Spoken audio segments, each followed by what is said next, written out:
Anthony Joshua is apparently back in America and he's shopping again for a new trainer for his next fight, whoever that's going to be against, whether it's Otto Wallin or Dylan White or somebody else.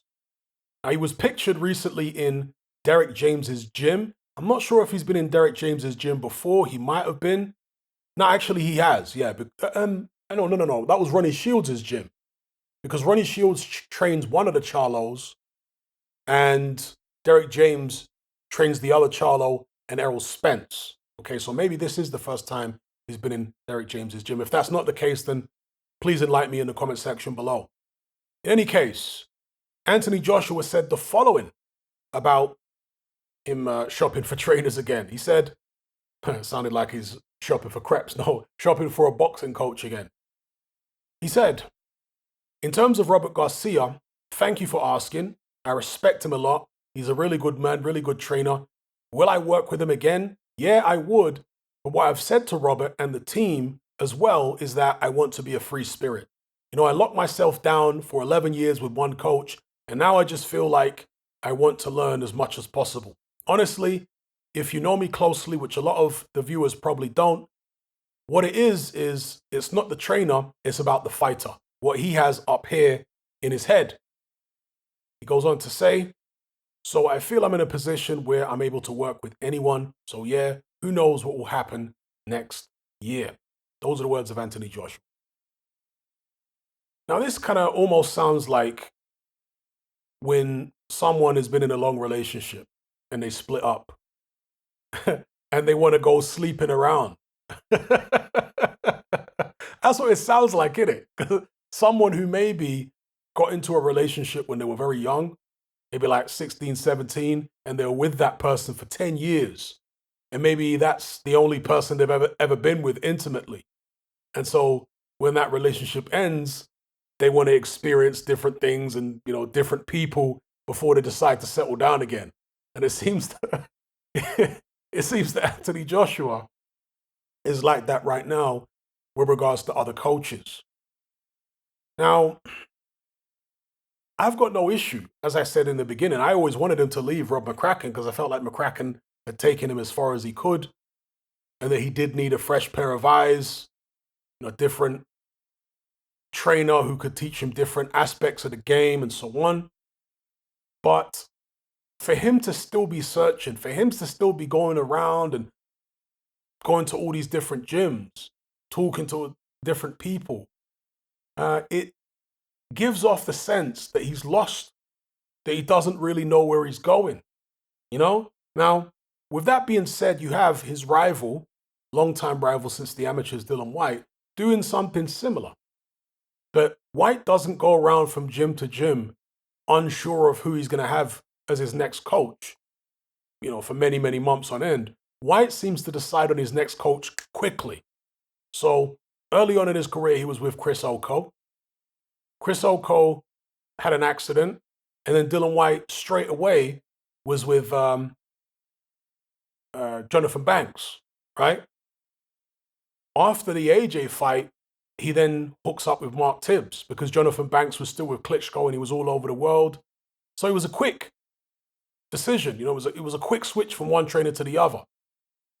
And then from Mark Tibbs, he was with Zav Miller and Harold Knight. That also came about quickly because I think Zav Miller was involved in the camp for a while and he just switched over to him.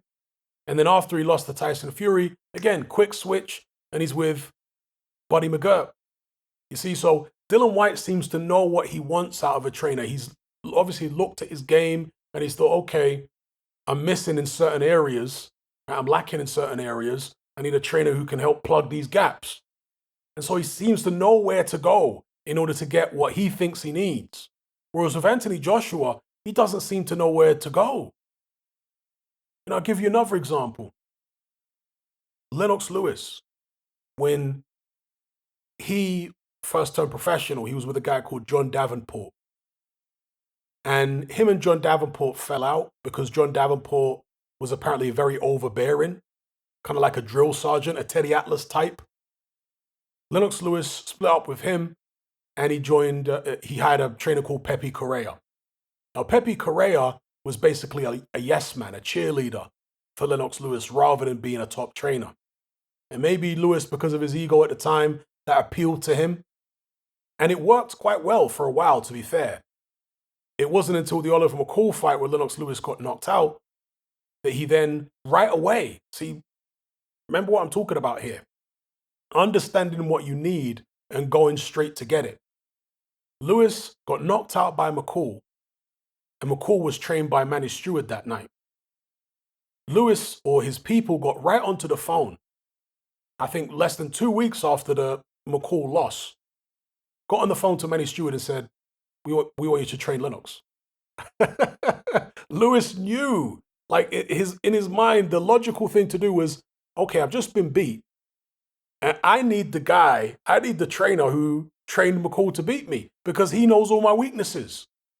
And obviously he knew Manny Stewart from back in the days. He was originally going to sign with Manny Stewart, actually, when he turned over after winning the gold medal for Canada in the '88 Olympics. He was originally going to sign with Manny Stewart, but apparently there was some mix-up and Stewart's person at the gym wasn't there, and I guess Lewis got impatient and he signed with somebody else at the time.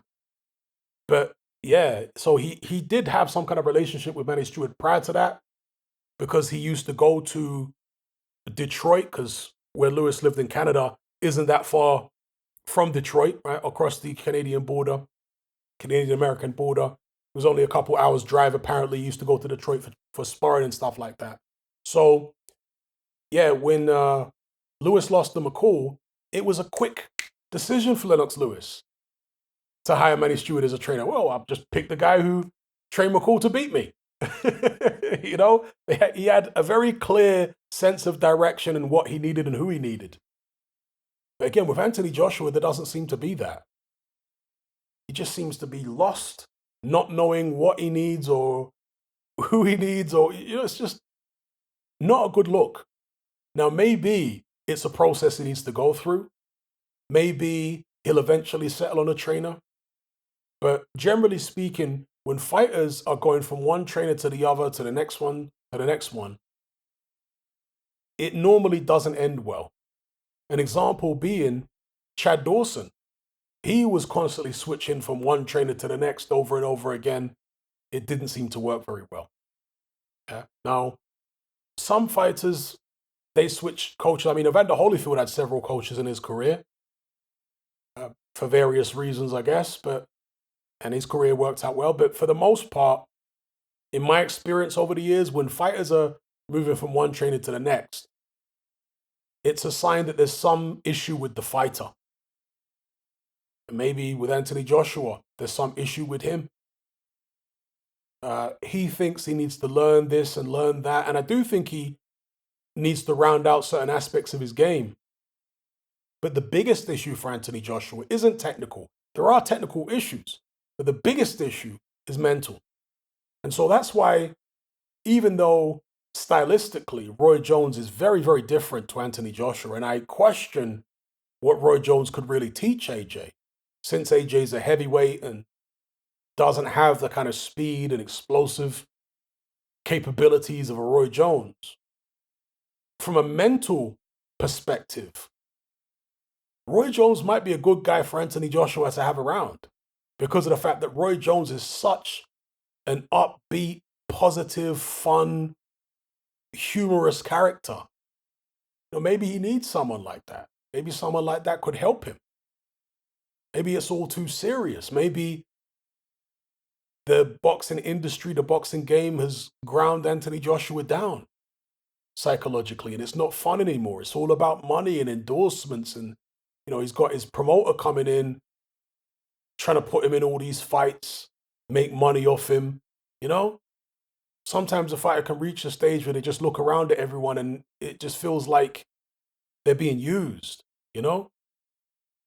And at that point, they can fall out of love with the game. I'm not saying that has happened to Anthony Joshua, but it's definitely a possibility. So if you can bring someone in who brings the fun back, sounds like, again, relationships again, right? But if someone can bring the fun back, it can give you a new lease of life. So, Yeah, that's why I think the personality of the trainer is going to be very important, even more so than what they can teach Anthony Joshua technically. Have they got the right vibe? Do they understand his mindset? Anthony Joshua comes across as a weird guy. So I don't know whether many trainers will understand his mindset because he's such an unusual, strange person, Anthony. The way he comes across in interviews is just very strange. So anyway, let me know what you guys think in the comments below about Anthony Joshua potentially hooking up with Derrick James. And one of the interesting things about the Derrick James potential hookup is that he trains Errol Spence, who has spoken disparagingly about Anthony Joshua in the past. He, I think, accused Anthony Joshua of quitting against Andy Ruiz. And I think he said a number of other things over the years in tweets and what have you that were less than complimentary about AJ. So I'm not sure if AJ's aware of this because he doesn't seem to be a guy that really spends a lot of time looking at tweets or on social media these days. Maybe he's not aware of it. But will he sense that vibe if Errol's in the gym and, he's in the gym with him? Maybe he needs to sense that vibe. Maybe he needs to be in the kind of gym where he has to prove himself to the other guys in the gym. And there was something I saw, it might have been Ade. I can't remember who it was. It might have been Ade. But there was somebody I saw the other day saying that AJ needs to go over to America and do a training camp in America with whoever he picks as his new coach, rather than getting them to go to the UK with him and getting them to dance to his tune. No, he needs to go into their gym. He needs to soak up that environment in that, training setup there. That has benefited Tyson Fury so much, being in those American gyms, absorbing that mindset, the mentality they have in the gyms over there. And I've always felt that would be good for Anthony Joshua. It could make or break him, to be fair, because some fighters who are not used to how tough the gyms are in America, they experience it and it damages them. Whereas other fighters are forged in those fires, They become much stronger. They become tougher because you have to be. It's sink or swim. So anyway, I'll leave it there. Let me know what you guys think in the comments. If you're tired of the biased narratives and mass censorship on mainstream platforms, and you want to be part of a community of critical thinkers who love free speech just as much as you do, then come and join me on Patreon and access my weekly no-holds-barred, censorship-free podcast where we lift the lid on a wide variety of controversial topics. It's not mainstream friendly, it's not politically correct, but that's the whole point.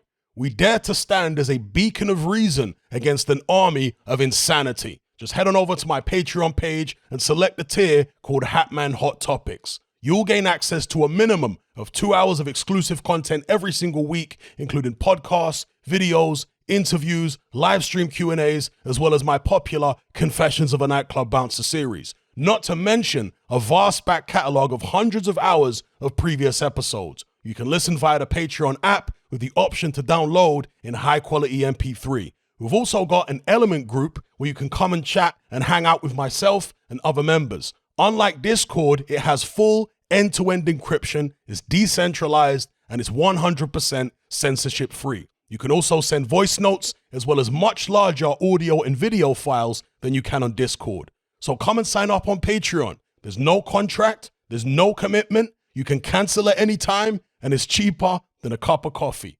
So I'll see you over there. I'm out.